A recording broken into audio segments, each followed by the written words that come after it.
Oh my god. This might, legitimately, be the worst Drake feature I have heard in, like, ever. You know, the worst feature he's ever done. But before I rip this song to shreds, I feel like it's necessary to know the context behind this song so that you can understand where I'm coming from here. So it wasn't last Friday necessarily, but it was the Friday before that on the 24th of May. Cash Cobain came out with a new single called Grippy which featured J. Cole, and the moment the song released, the song was getting absolutely clowned on for J. Cole's terrible performance, lyrics and delivery on his verse. And rightfully so because it stunk.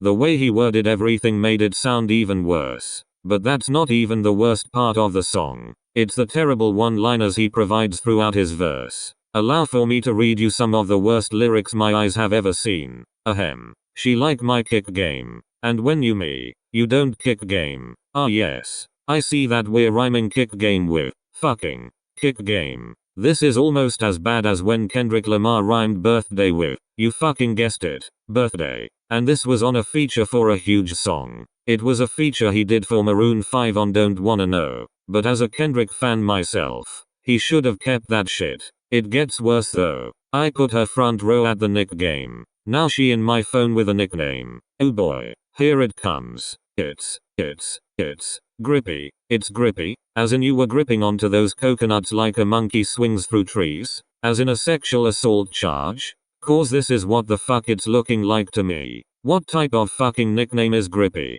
That name sounds amateurish. Of course, I'm expecting a comment like, well, what's your nickname for Kylie then? Ha. Well, I don't think it's necessary to know that, so we'll just move on. I call her that cause it's grippy. Yeah, no, this ain't it. He says a bunch of terrible lines including she gon' chew on this stick like Wrigley's, believe it or not like Ripley's, and she said she was gay until I slayed. Now she's strictly dickly. Strictly dickly? Are you trying to be Dr. Seuss? You know, Ned Flanders called. He wants his lingo back. I wanna know what possessed this nigger to say something this ridiculous in itself. Like it's a joke in itself. Right? So we're supposed to laugh at you and not laugh with you? Okay, I can do that.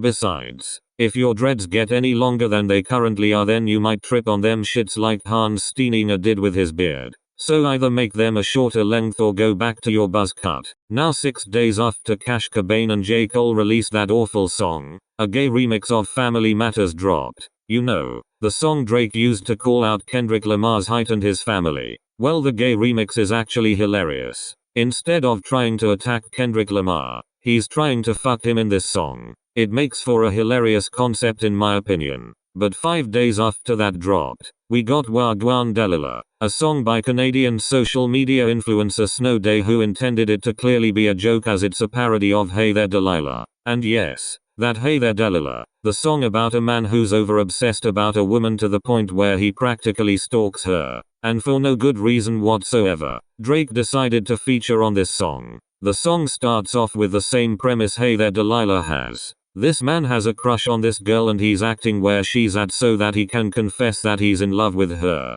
Except this time around, he and Drake use a lot of Canadian slang terms. And before we continue, I should explain what Wah Gwan is. See, Wah Gwan is Jamaican patois for what's going on. Wah Gwan can be spelt a variety of different ways. It is most commonly spelt as Wagwan. So there you go. Now in the original song, Tom Higginson sings I'm 1,000 miles away, but in this version of the song, Snow Day sings, I'm 1,000 kilometers away. This is because Canadians use the international metric system, which allows for them to measure distance in kilometers. Both lines describe their distance away from the girl regardless, so it doesn't really change much. Also, instead of saying but girl, tonight you look so pretty, he says something that doesn't even rhyme with the other line. Now I don't know if this was intentional or not, but it makes the song sound disorganized. He says but girl, tonight you look so bad. A girl looking bad is slang for her being attractive.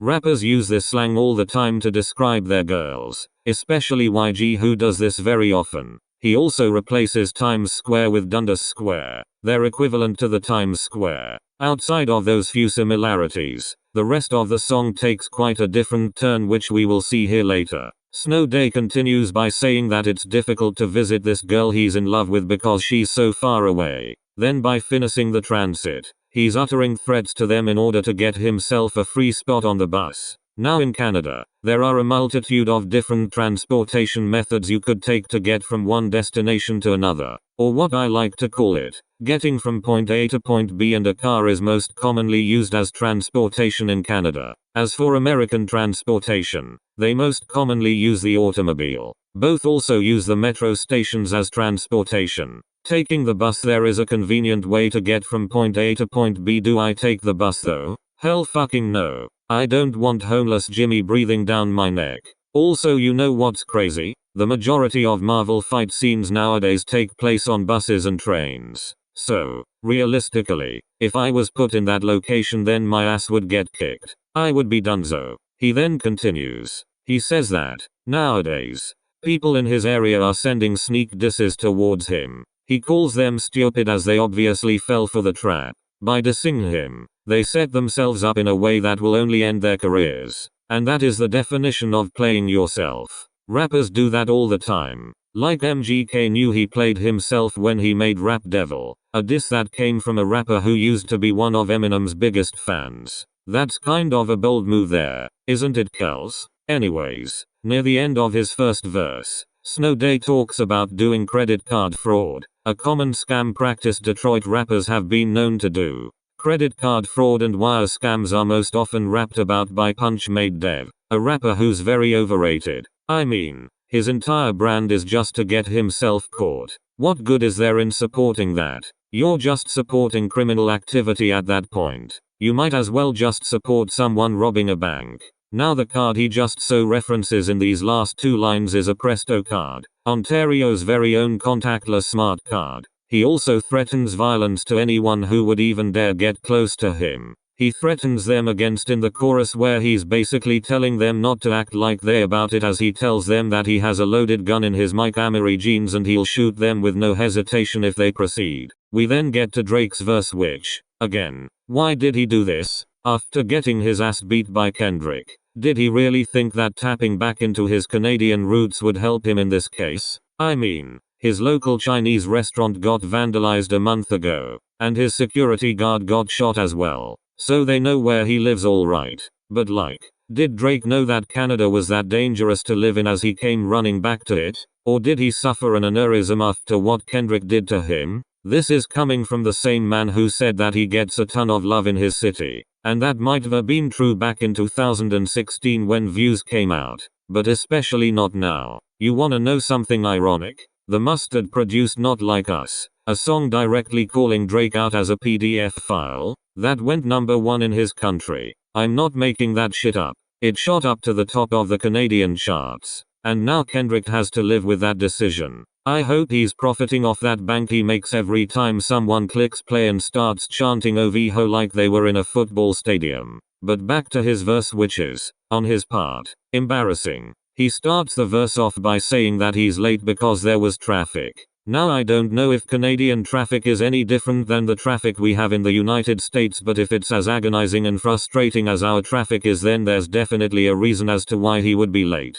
Okay, I just looked into it and Canadian traffic is relatively not that bad as long as you pay attention to simple rules. But knowing the types of drivers America already has, it's not very likely that they'll follow the rules. So pretty much, you're equally as screwed when it comes to Canadian traffic. Not like I was gonna visit Canada anyways because it actually doesn't exist. That's a joke. I swear. I better not see any Canadians in the comments swearing my name because of what I said. You don't want this. He then continues his verse by saying that he showed a close brethren of his a gram of cocaine that Drake got himself through distribution, and he said that he knows a guy who whipped it. This, in turn, made him cheesed. The Toronto slang that means that he's pretty pissed about it. He's probably pissed because he thinks the police are involved and they're gonna shut down his drug ring. A drug ring is an organized group of criminals who distribute cocaine. And when a drug ring gets shut down, it means bad business for them. If there's anything that The Godfather taught you, then it's to always be in business. He also talks about his intimate partner and how he remembers her as absolutely stunning on the nights they went out together. He may also be referring to the fancy restaurant he took her out to. He then alludes to being bent, a rap slang term usually referring to being blackout drunk.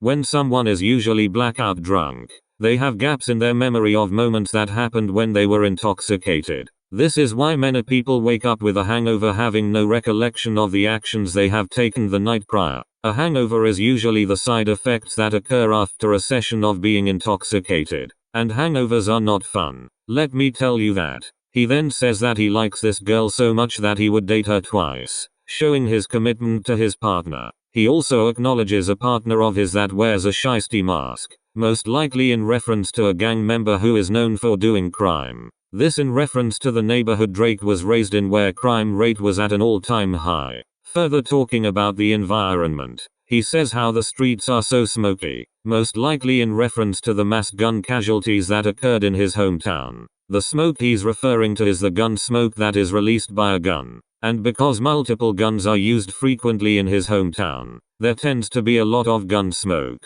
Gun smoke may be a contributor to air pollution, which is already a huge problem where I live. Then the chorus repeats again where he mentions how this girl of his is tagging along. Then comes the third verse where Snow Day talks about smoking cigarettes to where his lungs are blacker than charcoal. The cigarettes he refers to are Russian creams which can be used as backwards. He then talks about the subsidies he received from the government during the COVID-19 pandemic. He received a total of $16,000. He then allocated those emergency funds he saved up for a pair of Nike Airs. As he clearly states that he has spent the money on shoes already, he doesn't see a need in trying to save the money that's already gone. He then compares this to how superheroes save girls with a cape and asks why this girl thinks she's being saved. It's also important to mention that not all superheroes wear capes. I mean, Spider-Man saves people without a cape. He doesn't even need one. Neither does the Flash. He then asks the girl if she can pick him up from the mall, as in giving him a ride back home. He then talks about drugs once again as he talks about a new pack of marijuana that came in from British Columbia. After he mentions this, he also makes it clear that his crew of junkies blow up his phone for drug deals in which he pays for. This, in turn, makes him more money than her father ever will. He mentions this to say that it's best not to set him off as he will not take it lightly. Then, in the funniest part of the entire song, in verse 4, Snow Day mentions a bunch of different banks he's gonna rob in a way that sounds ridiculous. Then as the fourth verse is about to end, Snow Day mentions that his car got totaled and that he's walking in the biker's lane as he tells others to stay out of the way before they get smacked the fuck up. Then, as the song ends, he mentions that his girl still lives with her mother and that he feels entitled to spend money on her. And now, let me share my thoughts on the song. It's absolutely ridiculous. To think you could flip one of the most successful pop songs in history into this is absurd. I don't know how, but these two Canadian chuckle nuts made a worse iteration of a pop song than Lil Mabu's Oppie Day. I didn't even think it would be humanly possible to make a song worse than a white kid from the suburbs claiming to have drill gang ties. But apparently, when you've been lying to your fans all this time and thinking you're actually tough when you're not, you can definitely make a bigger fool out of yourself than the unit's Young Genius sold when it dropped. I swear, Drake knows that the Canadian shit he does isn't intriguing to people. And Kendrick was right. He'll just keep putting immature shit like this out and wonder why his fans are going to listen to him instead. It ain't rocket science. We tore apart your entire scheme. And with that, thanks for watching. What did you think of this atrocious piece of media that doesn't even deserve to be called music? Did it ruin Drake's career for good? Or is Grippy worse?